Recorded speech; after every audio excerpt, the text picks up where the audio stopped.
Causas de problemas matrimoniales. Ahora, muy bien, vamos a comenzar desde la A hasta la Z para identificar la causa de un problema. Tenemos primero que decidir si se trata de un error, de un pecado voluntario o de el fracaso de desobedecer la palabra de Dios. Al hacerlo, vamos también a tener que reconocer que si la Biblia llama a una práctica pecado, sería equivocado llamarlo de otra manera. Rápidamente, el alcoholismo no es una enfermedad, el homosexualismo no es una enfermedad, son pecados. Entonces, no confundamos usando los términos que el mundo les ha aplicado o debilidad de carácter a lo que la Biblia llama pecado. Por ejemplo, llamar al pecado debilidad, enfermedad o falta de madurez, o usar otros términos psicológicos o sociológicos que deforman o disimulan su verdadera naturaleza, es completamente descarriarse uno mismo de la verdad de lo que la Biblia nos enseña. Las palabras, nos dicen los expertos en semántica, son signos o postes que nos pone Dios de lo que significan las cosas. Si se etiquetan las cosas que son pecado con otra naturaleza, con un poste, como por ejemplo hace algunos años la Asociación de Psiquiatría en California comenzaron a decir que el homosexualismo era una enfermedad. Muy bien, si es una enfermedad, que te la cure un médico. Y no hay ninguna medicina para eso. Pero si les decimos, es Jesucristo, pueden ir a la cruz. ¿Ven la diferencia? Si le decimos un alcohólico, porque en Alcohólicos Anónimos les dicen que es algo enfermo y que toda la vida van a seguir siendo enfermos. Y no hay ninguna esperanza entonces para una persona porque no, yo soy alcohólico hasta que yo me muera. Pero si le decimos al alcohólico, es Jesucristo la respuesta, lo podemos llevar a la verdadera cura y a la verdadera medicina. ¿Me van siguiendo? Muy bien. Por ejemplo, ya vimos, ¿verdad?, la conducta homosexual como enfermedad, no es ninguna enfermedad. La Biblia le llama y usa dos términos. Uno es abominación y la otra es algo digno de muerte. Veamos estos términos usados en el libro de Levítico, capítulo 18, versículo 22, y a continuación lo explicaré. Dice Levítico 18, 22, no te echarás con varón como con mujer, es abominación. Esta palabra toeva en el hebreo significa detestable y algo que contamina. Por ejemplo, en la iglesia, la organización que tenemos nosotros, tenemos homosexuales, tenemos lesbianas y son bienvenidos porque la iglesia es un hospital. Muy bien. Muchachito, ¿verdad? Qué bueno que vienes a identificarte, que eres gay o que eres homosexual o como le quieras poner de nombre. Sin embargo, te vamos a decir, ¿verdad?, que durante 6 meses te tienes que discipular y en los campamentos de jóvenes no te vamos a permitir ir, mucho menos que seas maestro de la escuela dominical, porque son personas que tienen necesidad de una restauración y no se logra de la noche a la mañana. Decía, por ejemplo, David Wilkerson, uno de los más grandes hombres de Dios del siglo pasado, él fundó lo que se llama Reto a la Juventud, que lo formó con Nicky Cruz, cuando Nicky Cruz, jefe de las pandillas Mau Mau en Nueva York, fue este pastor David Wilkerson. Nicky Cruz se convirtió siendo el jefe de la pandilla más feroz de Nueva York y de los barrios más de Nueva York, y de ahí sacó un libro que se llama La Cruz y el Puñal. Y David Wilkerson considera el siguiente: de los 30 años para adelante, un homosexual tiene el doble de esfuerzo para rehabilitarse. Antes de los 30 hay una grandísima probabilidad de una rehabilitación más rápida. A los 40 es 3 veces más difícil y de los 50 para adelante es 5 veces más difícil rehabilitar a una persona que ha hecho un hábito, no de una enfermedad, sino de un pecado. Dice Levítico 20, versículo 13, Si alguno se ayuntare con varón como con mujer, es abominación. Ambos han de ser muertos, sobre ellos será su sangre. Recordemos algo, el contexto de los mandamientos de Dios, dados en muchas partes en el Antiguo Testamento, tenemos que recordar el grupo de personas a quien Dios se dirigió. Aquí tenemos un grupo de personas que está sacando Dios y lo está llevando por un desierto, y lo que tienen que cuidar este grupo de personas es cuidarse, purificarse lo más que puedan antes de entrar a la tierra prometida. No lo está diciendo a una grande nación. Entonces, si hay un homosexual en este grupo de personas, es tan peligroso que este muchacho va a contaminar a uno o dos muchachos. Esto es inevitable, porque tarde o temprano se va a acostar con uno o con otro, ¿verdad? Y le va a brincar en la noche o a la semana, y sin que nos demos cuenta, ya en la congregación hay 3 o 4 homosexuales. Hay un ejemplo muy grande que acaba de suceder, lo puedo mencionar porque es del conocimiento público, con el grupo de Hillsong, que fue un grupo precioso, una música lindísima de Jesucristo, pero de repente allá en Australia comenzaron a permitir que dentro de la banda de los músicos se subieran homosexuales, y que homosexuales dirigieran también la alabanza. Entonces, a los 6 meses se descubre que 2 de ellos ya se habían casado, y era una organización que está representando a Jesucristo. ¿Qué pasó con los líderes? Pues al ratito cayó uno, cayó otro, etcétera, etcétera, y se hizo un desbarajuste por todos lados. Claro que todavía sigue, ¿verdad?, esta organización. En muy pocas, casi han renunciado todos los pastores de la mayor parte de las naciones. Hay algunos que son honrados. Brian Houston, que fue el fundador, es un hombre de Dios, con su esposa, ya lo exoneraron, ¿verdad? Me equivoqué, pero desgraciadamente no previmos que cometimos un grandísimo error.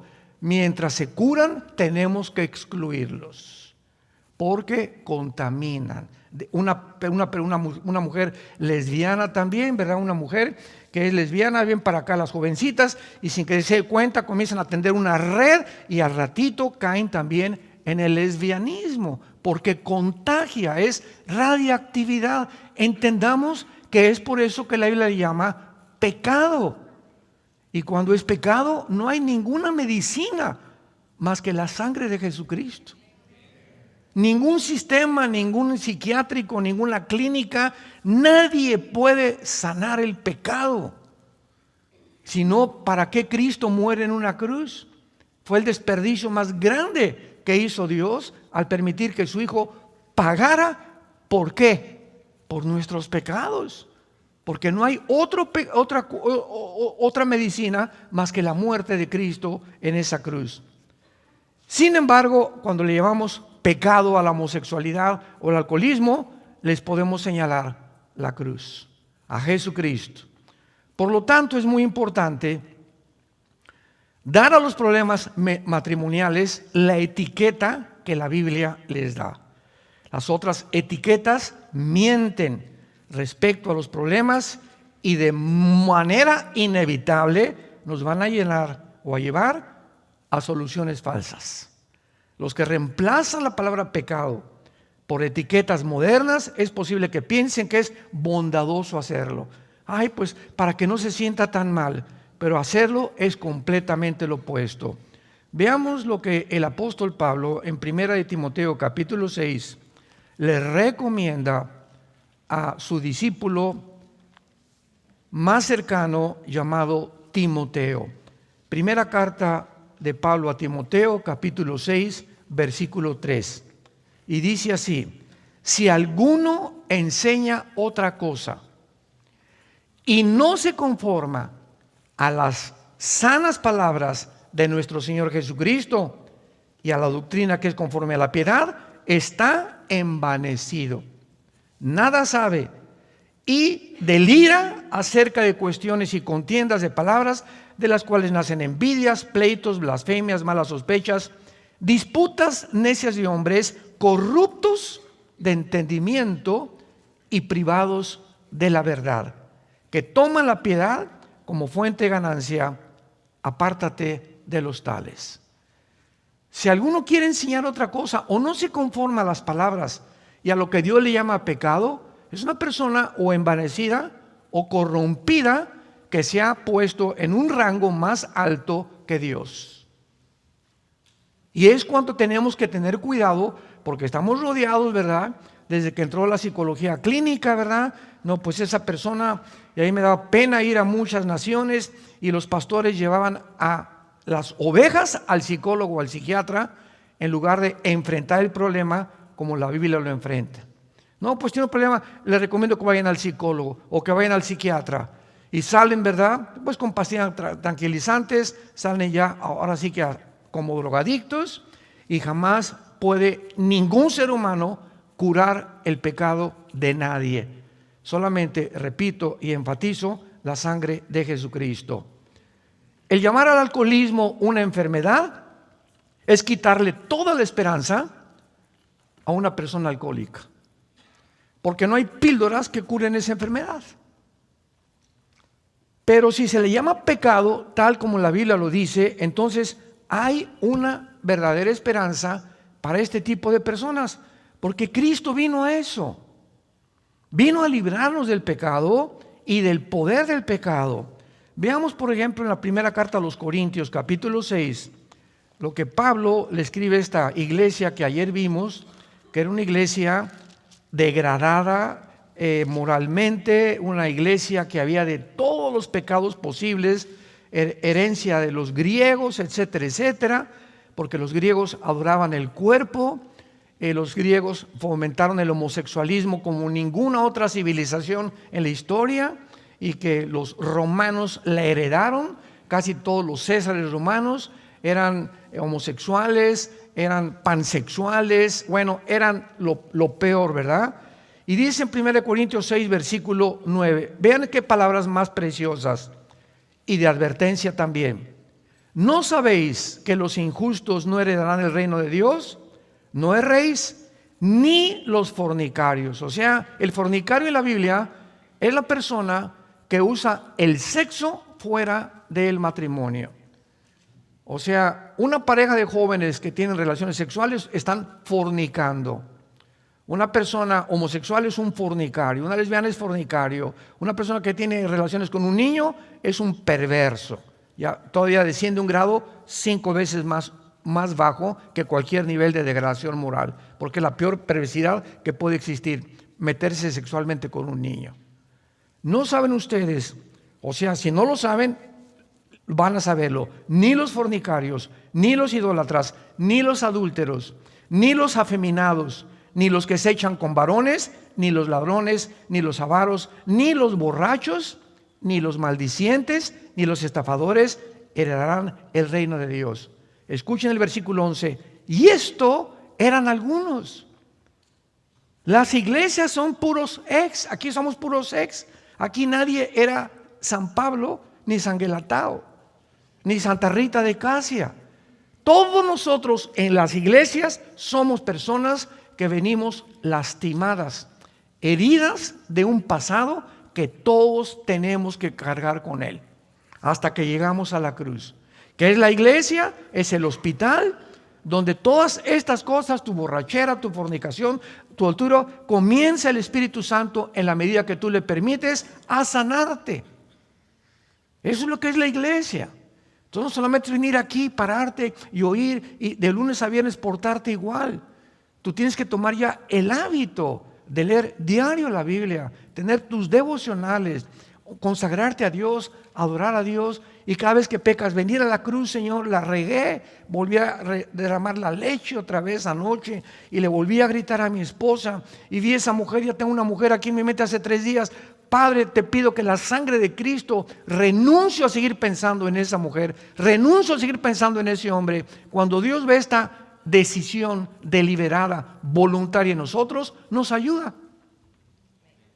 ¿Por qué? Porque estás siendo una persona honesta delante de Dios. El que esconde sus pecados no prosperará. Discierne inmediatamente cuando hay algo que te está molestando en tu vida, ven corriendo a la cruz antes de que comience a hacerse un hábito y el hábito acabe formando tu carácter. Y mientras más tardas en deshacerte de esa maldición, porque son maldiciones que van a impedir que prosperemos, más difícil será quitarlo de tu vida.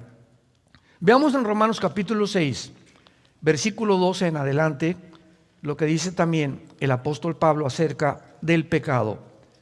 No reine pues el pecado en vuestro cuerpo mortal, de modo que lo obedezcas en todos sus impulsos desordenados, que se tradujo concupiscencias. Notemos en primer lugar que el pecado es como un rey. Cualquier cosa que entre a tu vida sin que te des cuenta, ya no eres tú el que gobiernas. Ya hay una fuerza maligna dentro de tu vida que te está dominando, como la pornografía, la gula, la borrachera, la homosexualidad. Son fuerzas internas que sin que nos demos cuenta nos comienzan a... ¿Quién es un rey? Es una persona que gobierna, que tiene súbditos, que tiene autoridad y que se le tiene que obedecer. Y así le llama el Espíritu Santo al pecado, como un rey. Y se nos manda, ¿qué cosa? Que no lo obedezcamos. Te levantas a las 9 de la noche, quiero pizza. No, qué pizza ni qué nada. Me voy a dormir. Y te va a costar y te vas a dormir. Y al otro día, quiero pizza a las 11 de la noche, no le doy. Y comienzas a tu cuerpo a sujetarlo, y no es mi cuerpo el que me da las órdenes, ahora va a ser mi mente con el poder del Espíritu Santo. Y a los 4 o 5 días que le diga, cállese y no le voy a dar postre en la noche, se convierte en un hábito y he roto esa maldición. Voy caminando por la calle, estoy acostumbrado a ver a las mujeres por aquí, no la veo. Y no veo esto. Y veo la televisión y le cambio de canal. Y cuando lo repites, Dios, el Espíritu Santo en tu vida ve que tienes la intención, no quiero pecar, porque hay la voluntad, y le vuelves y le cambias, a la semana tu mente se levanta una fortaleza contra las tentaciones de Satanás. Nadie cae en adulterio de la noche a la mañana. Nadie. Ya tienes 1 mes, 2 meses mirando a una mujer o a un hombre, todo comienza a crecer, y cuando te das cuenta hay un monstruo dentro de ti. Se convirtió en un rey porque no quisiste obedecer a Dios. Obedeciste tus impulsos desordenados que luchan en contra de la voluntad de Dios. Dice el versículo 13, ni tampoco presenten vuestros miembros, o sea, mis órganos sexuales, mis brazos, mis piernas, mi cabeza, eso es lo que son miembros. No presentes tus miembros al pecado como instrumentos de iniquidad. ¿Qué usa el pecado? Usa mis ojos, usa mis oídos, usa mis brazos, usa mis piernas, mis órganos sexuales, mis pensamientos. El pecado tiene que usar al cuerpo como su instrumento. Nuestro cuerpo es el instrumento a través del cual pecamos. Pecamos con los ojos, oyendo conversaciones feas, viendo cosas feas, vulgares, inmorales, etcétera, etcétera. Caminando en lugares donde no debo entrar. No debo entrar a una discoteca, no debo entrar a una casa de prostitución. No voy a entrar cuando mis amigos están burlándose de Dios, etcétera, etcétera. Mis brazos, ¿verdad? No voy a tocar a una mujer. Nosotros en Vida Nueva para el Mundo tenemos una ley en los pastores. Nosotros no le damos consejería a ninguna muchacha joven. Hermano pastor, ¿me da consejería? Le hablo a mi esposa y si mi esposa no está, no te puedo dar una consejería. ¿Por qué? Porque la carne es débil. Hay hermanas también, ¿verdad? Que llegan, pastor, no, hermana, no se me acerque. No me chille, chille a su esposo o a su mamá. ¿Por qué? Porque comienza el contagio y comenzamos a sentirnos y sin que nos demos cuenta, caemos. Somos hombres igual que ustedes y tenemos que poner reglas y tenemos que poner cercos porque no podemos jugar. ¿Quién jugará con una brasa caliente y la avientas y vas a acabar quemando? Cualquiera que siga mirando a una mujer y la sigues mirando y la sigues mirando, vas a caer en adulterio tarde o temprano. Porque estás jugando y creyendo que puedes vencer. No es cierto, el espíritu está presto, la carne es más débil de lo que nos imaginamos. Nadie es invulnerable al pecado. Tenemos que poner cercos y cuidar nuestra mente, nuestros pensamientos, lo que vemos, lo que leemos, lo que observamos, si queremos fortalecer interiormente nuestra alma y luchar contra el pecado. Dice el versículo 14 de Romanos 6, porque el pecado no te tiene por qué dominar, porque no estás bajo la ley, estás bajo la gracia. Ahora, antes de que fuéramos nosotros cristianos, yo me acuerdo, mi padre se murió porque se fumaba 3 cajetillas de cigarros delicados sin filtro. Pobrecito, se murió en 1970, en aquel tiempo no había la información que tenemos de la fumar. Se desayunaba una taza de café así, con 3 bolillos. Y el pan blanco te sube completamente todo aquello que va y favorece la diabetes. Entonces el pan blanco, elimínalo completamente de tu dieta. Trate de buscar pan integral, no tomar refrescos, nada de lat, etcétera, etcétera. Mi padre se muere a los 52 años con 4 ataques al corazón de arteriosclerosis. Me impactó tanto la muerte de mi padre porque era un hombre casi 1,90 de estatura, muy fuerte, etcétera, etcétera. Y engordó, y cuando se dio cuenta estaba bien gordo. Y le encantaban las quesadillas y las grasas y no había tanta información. Y lo tronó, ¿verdad? Se le llenó la sangre de colesterol. Y se muere de arteriosclerosis. Y ahora tenemos muchísima información porque Dios quiere que la generación que lleguemos al final, lleguemos saludables, lleguemos con energía. Dios nos quiere amar, Dios quiere que le sirvamos. Dios quiere que podamos realmente presentar fuerzas. No podemos presentar fuerzas al pecado sin energía. Y si tenemos debilidades en nuestra carne, es más difícil obedecer a Dios. Tenemos que disciplinar nuestro cuerpo y ponerlo en servidumbre. Veamos en 1 Corintios capítulo 9. Pablo, usando el ejemplo de los atletas de Grecia, porque él vivió en esa época, usando esta analogía, dice 1 Corintios 9, 25 al 27. Todo aquel que lucha, de todo, ¿qué cosa? ¿Recuerdan ustedes el último campeonato de fútbol en Sudáfrica? Brasil, todo en aquel tiempo jugaba Ronaldinho.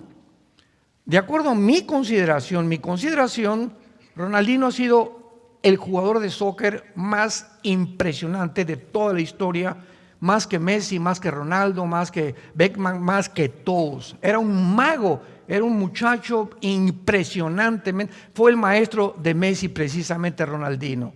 Y Messi lo sigue queriendo muchísimo todavía a Ronaldinho. Bueno, en el campeonato de Sudáfrica, el entrenador de Brasil fue un entrenador, como deben ser los entrenadores, enérgicos.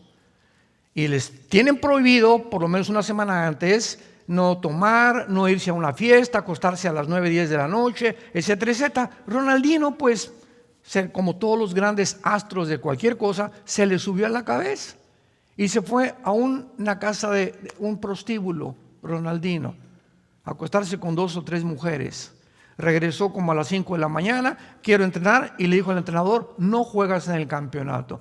¿Qué no sabe qué hizo Ronaldinho? Serás hijo del que tú me digas, no juegas en el campeonato. Y Ronaldinho desde ahí comenzó a bajar, se levantó un poco, vino a México a jugar, etcétera, etcétera, pero ya nunca en su vida volvió a ser el mismo. ¿Por qué? Todo atleta, todo el que lucha, se abstiene de todo. Tú no puedes ser boxeador y al otro día pelear contra no sé quién y cenar pizza o medio kilo de helado. Ni tampoco tener relaciones con tu esposa para que la energía la guardes en tu pelea de box. Uno que es atleta, uno que entra en este campo, de todo se abstiene. Y el entrenador, si ve que algún jugador, algún boxeador, algún deportista, beisbolista, lo que sea, no se aceptan las reglas, lo eliminan del partido. Porque tiene que haber disciplina en sus cuerpos. Y dice Pablo, unos para recibir una corona corruptible, pero otros una incorruptible.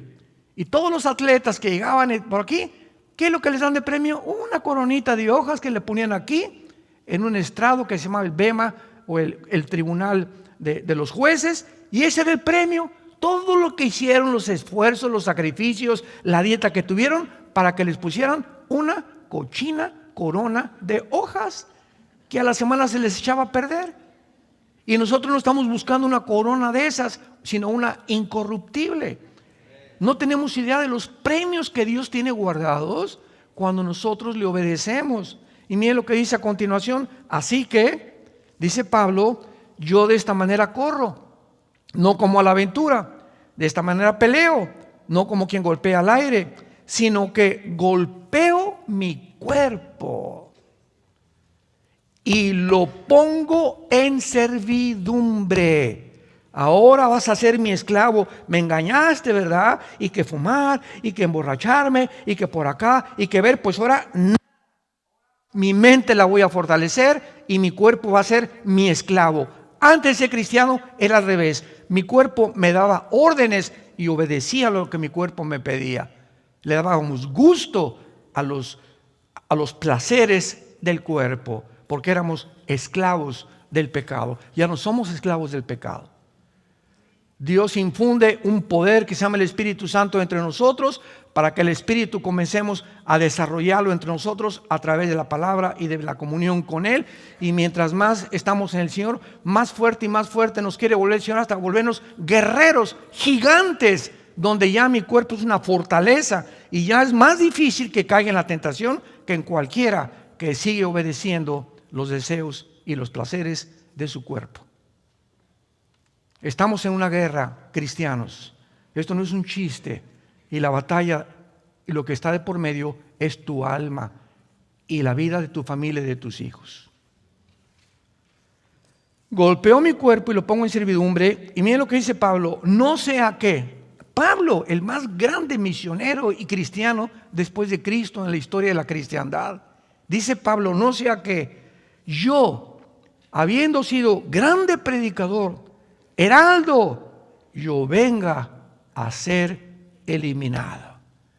No significa que va a perder la salvación, porque la salvación no se pierde. Significa que Dios te puede decir, ya no te uso. Sigues siendo un cristiano, ya no tienes poder, ya no ganas las almas, ya no tienes una pasión por la verdad, todo lo haces ya mecánicamente, te has vuelto un religioso. ¿Por qué? Perdiste las ganas, ya no disfrutas la Biblia, no disfrutas ya nada en la vida. Simplemente, ¿por qué? Porque Dios no te usa. Dice Pablo en otra parte de la carta a Timoteo, en un fregadero, en una cocina de una señora, hay vasos sucios y hay vasos limpios. Viene alguien a mi casa, dice Pablo, y pues le voy a dar un vaso sucio y ponerle ahí cualquier cosa y dar. No, uso los vasos limpios. Los que están sucios están en el fregadero, esperando ser lavados. Y hasta que no sean lavados, no se pueden usar. Y dice Pablo, así son las vidas de ustedes. Cuando Dios quiere usar a alguien, ¿a quién va a buscar? ¿A quién va a usar? Para hablar a tu mamá, para hablar a tu primo, para comenzar a un homosexual, para que, ay hermano, venga a orar al hospital por mi enfermito y mándele un recado que se sane. Y usted, hermana, ¿qué no puede ir usted y darle el testimonio y darle el plan de salvación? Es que no puedo. ¿Por qué no puede? Porque está sucia seguramente. Dios usa instrumentos limpios, porque Dios es un Dios santo, santo, santo. Santifíquense para que nos convirtamos en instrumentos útiles para Dios. Muy bien. Vemos entonces claramente que cuando Alcohólicos Anónimos le dice a sus seguidores que tienen que recordarse cada día, durante el resto de su vida que son alcohólicos, no se les ofrece ninguna esperanza. Pablo, en el pasaje que leímos, les asegura a los homosexuales, a los borrachos, que esto algunos eran antes, pero que ya no lo son. Ya han sido lavados, santificados y justificados en el nombre de Jesús. Es posible, les dice Pablo, dejar de ser homosexual, dejar de ser borracho, dejar de ser borracho, parrandero y jugador y pasar a ser una persona diferente. 2 Corintios 5:17, el que está en Cristo, nueva criatura es. Solo en Cristo hay la posibilidad de convertirnos completamente en nuevas personas. Ahora bien, en el origen del matrimonio ya hemos visto que el matrimonio es de origen divino. Ningún juez, ningún politólogo, ningún psiquiatra, ningún antropólogo, paleontólogo, arqueólogo, nadie puede atreverse dentro de la humanidad, en los aproximadamente 6,000 años de historia que tenemos, de poder decir qué es el matrimonio. El matrimonio es de origen divino, porque fue formado como la primera institución. El propósito del matrimonio es muchas veces para combatir la soledad. Lo vamos a ver aquí en unos momentos. Uno de los más grandes enemigos del ser humano, yo lo consideraría el más grande enemigo, es el ego. El egocentrismo. Veamos a los niños. ¡Tom! ¡Es mío! Y les das los 3 juguetes y el mío. No lo quiero ahorita. Y comenzamos a ver ya un impulso en los bebés, aunque son inocentes del pecado, que nacemos como la maldad, como dice el Salmo 51, en maldad fuimos concebidos. Y nunca le enseñamos a los niños a portarse mal, les enseñamos a portarse bien, porque la maldad ya la traemos desde que nacimos. El pecado entró como una herencia desde Adán a todos nosotros. Por eso el pecado tiene que ser borrado con la sangre de Cristo y no con nuestras buenas obras. Tú puedes ser una buena persona y construir asilos y orfanatorios y regalar dulces a los pobres. Sin embargo, si mueres en pecado, te condenas. Porque no puedes llegar al cielo y decirle: Pedro, gracias por dejarme entrar. Mira los asilos que hice y las iglesias, el dinero que di, etcétera, etcétera. Y Pedro te va a decir: ¿sabes qué? Te da una patada, te vas allá abajo, al infierno. ¿Por qué? Porque la salvación no es por obras, es por la sangre derramada en la cruz. Si fuera por las obras, Dios nos hubiera dicho: miren, mis chiquitines, cada quien siga su religión, cada quien pórtese bien y nos vemos allá arriba. Pero Getsemaní nos habla que esto no fue así. Jesús cae de rodillas y se va a enfrentar en horas, a las 9 de la mañana que lo colgaron hasta las 3 de la tarde, en que en esas 3 horas se iba a separar de su Padre. Y Jesús clama y grita: Padre, no hay manera de que pueda evitar atravesar lo que voy a atravesar, beber esta copa. 3 veces le dijo Cristo al Padre: no hay otra manera. No habrá manera que venga el arcángel Miguel y él pague por los pecados, o que algún papa los perdone, o que le recen a algún santo, o que siga una buena religión. Y el Padre cerró completamente y le contestó: sin derramamiento de sangre no hay perdón de pecados. Solamente en la cruz tenía que morir un Dios y un hombre, porque ningún hombre puede perdonar pecados a nadie. Solo Dios perdona pecados. El que estaba en la cruz tenía que ser Dios, pero tenía que ser un hombre para identificarse con nosotros por el pecado hereditario de los primeros padres de Adán.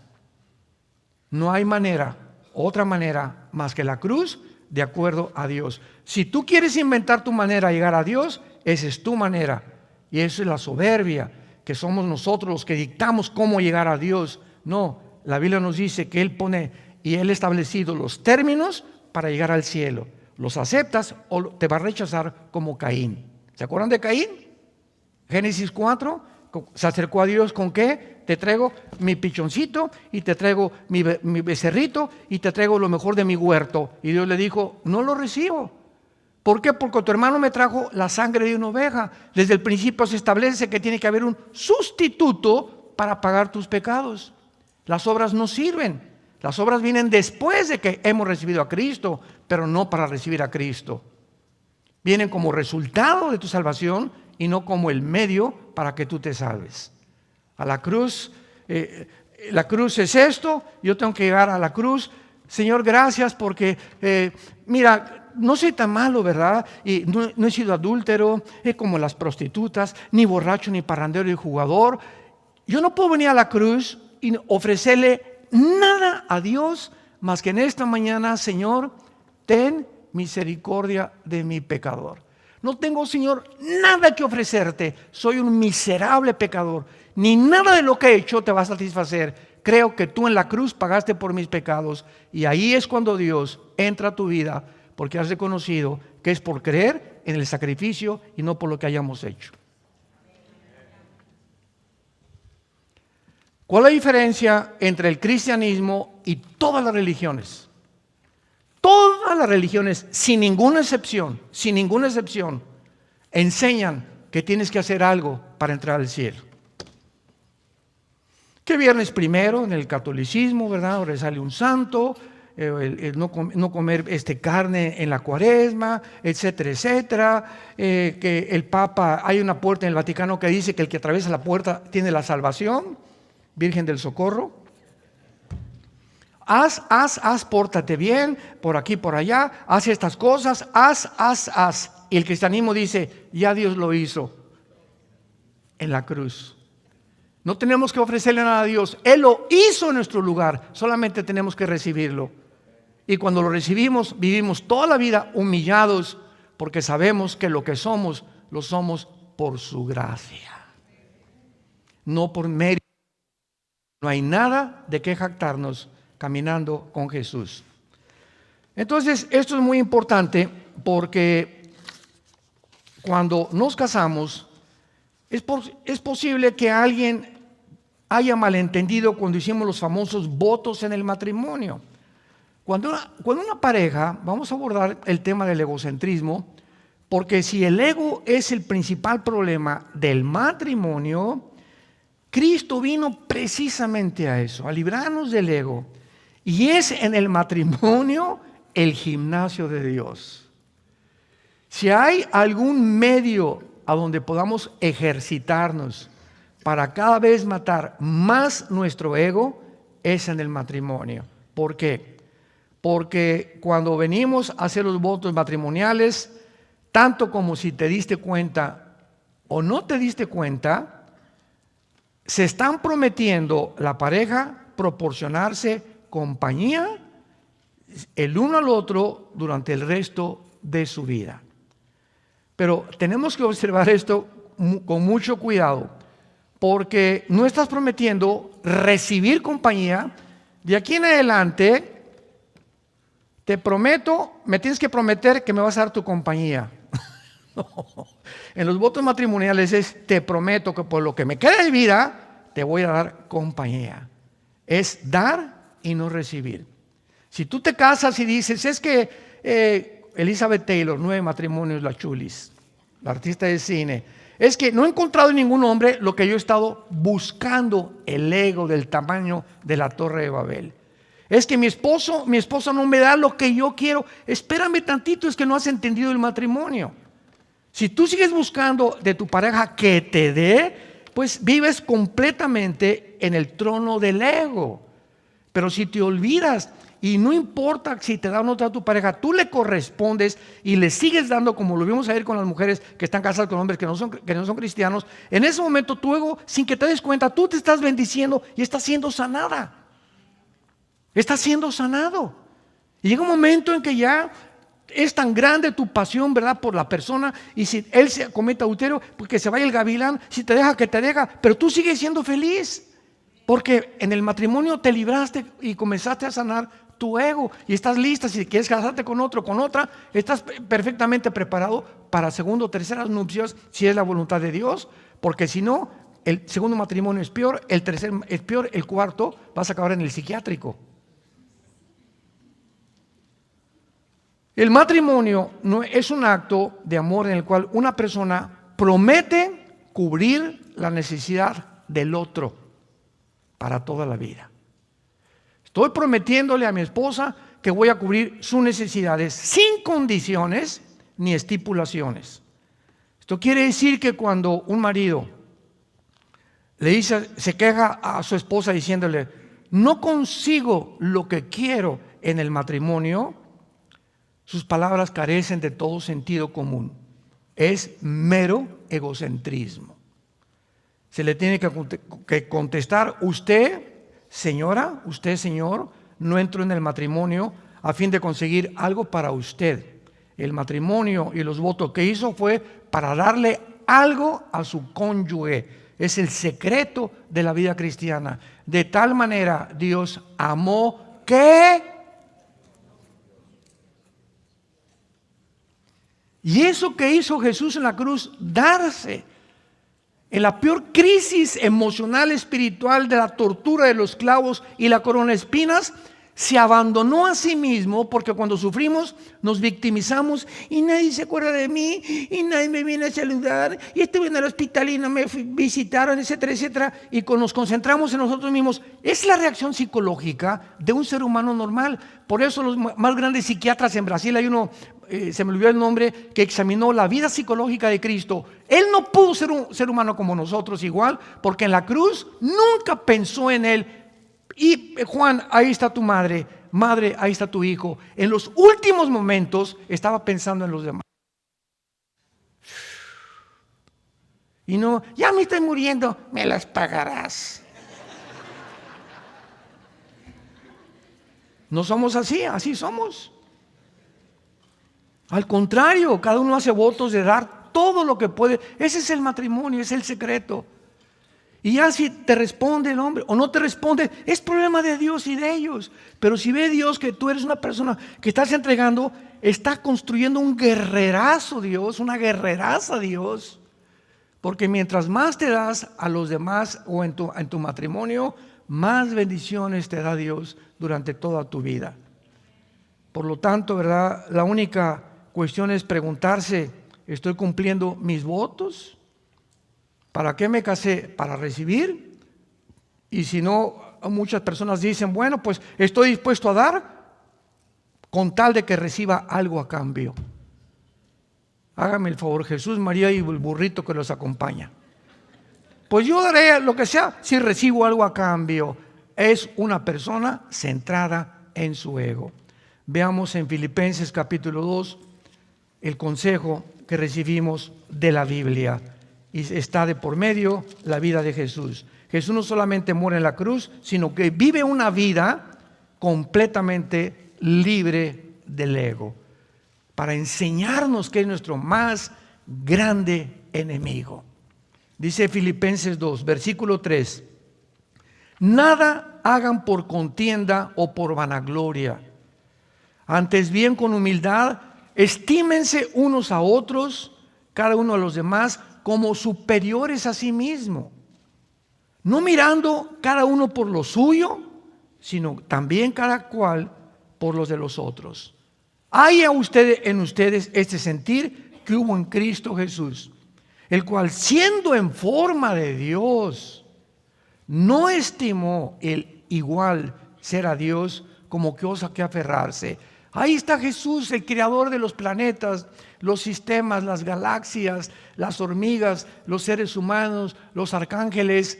Y el Padre le dice al Hijo: Hijo, baja a ese planeta insignificante, casi de los más chiquitos que hay en el sistema solar, y vas a hacer esto y esto y esto. Y vas a nacer en un pesebre. El Dios creador del universo, con un papá que va a ser carpintero. Y vas a crecer entre pobres, menesterosos, y vas a hacer el bien, vas a sanar, etcétera, etcétera. No vas a tener nunca un cuarto ni un cojín donde acostarte.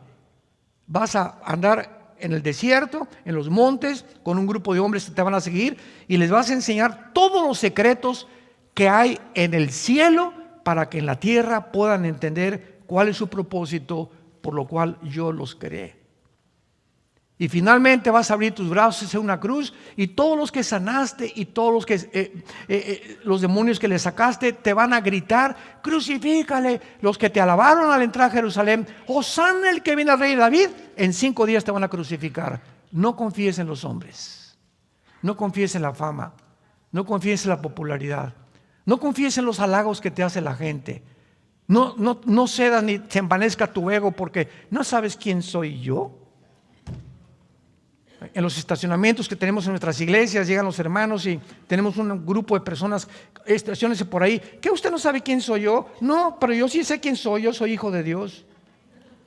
Y si usted quiere obedecer a Dios, no me importa si sea diputado, que sea otra cosa, porque ese es el ego. Siempre, ¿qué no sabes quién soy yo? ¿Qué no me tienen que tratar? Pónganme la alfombra. Todas esas personas son las más miserables de la vida. Hace algún tiempo di un ejemplo de la Madre Teresa. Todos ustedes saben la Madre Teresa de Calcuta, que tenía muchas cosas para curar a enfermos de lepra, etcétera, etcétera. Y llegó a Nueva York la Madre Teresa. Y le preguntaron los reporteros: oiga, Madre Teresa, pues aquí en Nueva York hay millonarios que le pueden dar a usted un lugar con aire acondicionado, un leprosario, no tiene por qué regresar allá a la India, etcétera, etcétera. Aquí tenemos un carro, le ponemos una limusina a sus órdenes, porque ella era una figura pública. Y entonces ella contestó: no, pero ¿por qué nos niega usted eso? Y contesta la Madre Teresa: porque he aprendido que mi felicidad está en vivir para los demás, no en recibir yo atenciones, ni tampoco vivir en un medio ambiente cómodo, con cama king size, etcétera, etcétera. Yo he sido llamada y he encontrado que mi felicidad radica en dar mi vida por estos leprosos. Me regreso a Calcuta. Y le dijo adiós al dinero, a la fama, a todas esas cosas. La Biblia dice: recibirá un gran premio cuando entre al cielo, siendo católica. Hay católicos que se van a ir al cielo porque han vivido lejos del egocentrismo, que es el pecado más grande que podamos tener. Ahora, en penúltimo lugar, vemos nosotros que Jesucristo nos dice en la Biblia: de tal manera amó Dios al mundo que dio. Nos amó y se entregó. Amad a vuestros enemigos. Si tu enemigo tiene hambre, dale de comer, dale de beber. Todas estas acciones rompen el ego sin que nos demos cuenta. Oye, pero ¿cómo? Si me la haces, me la pagas. Esa es la reacción normal de una persona que todavía tiene su ego del tamaño de la Torre de Babel.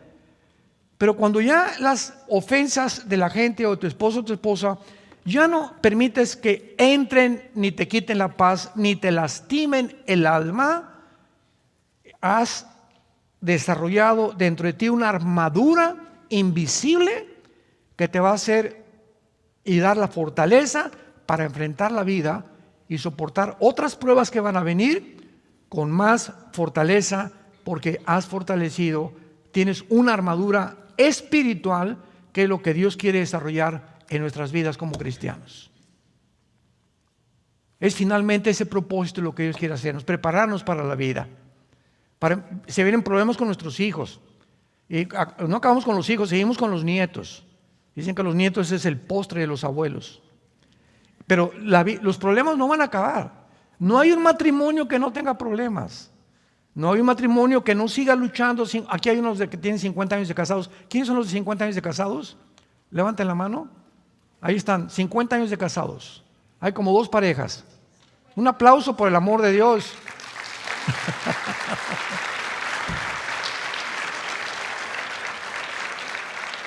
Yo le dije al hermano: hazle una estatua a tu esposa. Y contesta ella: no, los dos nos hemos soportado. Qué lindo, ¿verdad? Para llegar a esa edad, ya las bodas de oro, es porque los dos realmente han puesto su parte. Es la única manera de tener un matrimonio feliz y contento. En otras palabras, notamos que en la Biblia todo comienza con dar. ¿Y dónde se demuestra más el egocentrismo también? ¿En dónde? En la cartera. Porque aquí, cuando sacas la cartera, ahí está completamente, donde está tu tesoro, está tu corazón. Y nos acostumbramos, antes de ser cristianos, a dar limosnas. 5 pesos ahí en la iglesia, 10 pesos, etcétera, etcétera. Lo que les decía ayer, se nos olvida la gente también, y comenzamos a darnos cuenta que la generosidad es un síntoma de los más grandes que existen, en que estás libre del ego, o que por lo menos vas a la mitad de tu camino, porque cada vez sientes más dar y dar de tu tiempo, de tu dinero, de tu esfuerzo. Llegas a la iglesia y no como al cine. Yo llego en el cine y mis palomitas y mi refresco, y no me importa quién está acá ni quién está acá. Cuando llegas a la iglesia no es el cine, llegas al cine, llegas a la iglesia a dar. Vengo ahorita al seminario: oye, no te conocía, mucho gusto, doña Chole, ¿cómo está usted? La veo medio triste, ¿me permite orar por usted? No, que entramos a la iglesia y santo, santo, santo, no saludamos a nadie, no nos importa a nadie, no pusimos los brazos sobre nadie, no oramos sobre nadie, ¿Por qué? Porque nuestro ego nos sigue controlando. Qué tristeza ver iglesias así, donde cada quien, ¿verdad? Nomás lo mío con orejeras y no saluda a nadie. Oye, mucho gusto, yo no la había visto cuando llegó usted a la iglesia. Mi nombre es fulano de tal, soy plomero, soy arquitecto, me da mucho gusto que venga. Mira qué bonita familia tiene, estamos para servirles, ¿eh? Y la gente cuando llega a una iglesia y ve que la gente lo recibe así, ¿a quién no le gusta que nos traten bien? ¿A quién no? Vean, este hotel es una característica de los buenos hoteles. Cuando llegas, oiga, señor Alducin, no, señor Alducin, le dije, ¿de dónde me conoces, compadre? ¿Qué, hemos estado en la cárcel juntos o qué? No, de hace 2, 3 años. ¿Cómo que hace 3 años? Sí, porque nos enseñaron a tener una lista de personas que pudiéramos apuntar, los que traen grupos, etcétera, etcétera, y hablarles por su nombre. Porque si alguien se siente importante, es que te digan, oiga, señor Díaz, bienvenido. Ya saben que soy el señor Díaz y me reciben bien, ¿verdad? A todos nos gusta eso, ahí está el ego, ¿no? Ahí está el ego. Nos gusta que nos alaben, que nos exalten, etcétera, etcétera, que nos admiren. Ese es el ego. Y cuando ya evadimos todas esas cosas y lo único que nos importa es buscar dar y pasar tiempo, Cristo se detuvo en todo su ministerio 3, 4 horas con una mujer que llevaba 5 matrimonios, la samaritana, capítulo 4 de San Juan. Una mujer que llevaba 5 matrimonios y con el que estaba viviendo, la chulis, era su amante. ¿Y qué llegó Cristo con esta mujer a decirle? Eres una pecadora, etcétera, etcétera, dame de beber. Sí, y te voy a decir que esa agua vas a volver a tener sed. O sea, sigue buscando en los hombres la felicidad, nunca vas a estar satisfecho. Pero el agua que yo te daré será una fuente que salte de vida eterna en tu vida. Ya no busques en otras mujeres o las fantasías. Con otro hombre sería más feliz. ¿No es cierto? No es cierto. No es cierto. Si con el que tienes no pasaste la prueba, no vas a pasarla con el otro, ni con la otra tampoco. Son puertas falsas porque buscamos siempre el ego de saber quién me va a hacer feliz. Con ese sí sería feliz, con ese hombre sí sería feliz. Mentiras, mentiras, mentiras. Está siendo deshonesto, deshonesta con Dios. Amémonos como Dios nos ha puesto. Démosle gracias por la esposa que tenemos, los hijos que tenemos y luchemos por nuestra familia. Padre, te damos gracias en esta mañana. Porque sabemos que en el mundo tendremos aflicción. Pablo, quiero decirte, le dice a Timoteo que en los últimos tiempos habrá hombres amadores de sí mismos. La primera característica que Pablo le dice a Timoteo, hombres, mujeres, amadores de sí mismos, centrados en sus intereses, en sus propiedades, en lo que les conviene, en lo que reciben de los demás. Por eso mueren, han alcanzado puestos, presidentes, deportistas, cantantes, y cuando tienen todo eso se dan cuenta que nunca vivieron para los demás, por lo cual en la tercera edad, en la cuarta edad, van a recibir lo que sembraron y van a morir miserables, vacíos, descubriendo tal vez demasiado tarde que vivieron para ellos mismos. Haya pues este sentir en ustedes que hubo en Cristo Jesús, el cual siendo en forma de Dios, no estimó el igual a ser su Padre en el cielo. Bajo un mundo depravado, a un basurero bajó Dios a caminar entre nosotros y enseñarnos que Él, el creador del universo, se hincaba delante de nosotros a lavarnos los pies. Dios viene a hincarse delante de nosotros. ¿Y nosotros quiénes somos? ¿Cómo puede haber ese orgullo todavía en tantos seres humanos? Tanto egocentrismo en sus propias vidas, buscando siempre aplauso, admiración, halagos que los sirvan, cuando es todo lo contrario lo que Jesús nos enseñó. El más grande entre ustedes no es el que es servido, sino el que sirve a los demás. Ahí está la grandeza, de acuerdo al Dios de la Biblia. Te damos gracias, Señor, en esta mañana por tu palabra, y estamos listos con el poder de tu Espíritu a vivir esa vida que tú quieres que nosotros vivamos, para que podamos realmente decir que por el amor que nos tengamos unos a otros, nuestros mismos hijos sabrán que somos cristianos, que nuestro cristianismo es legítimo, es honesto, es puro, es transparente, porque ejemplo hemos dado de que seguimos los pies del Hijo de Dios, a quien exaltamos en esta mañana y a quien bendecimos porque se llama Jesucristo. Amén.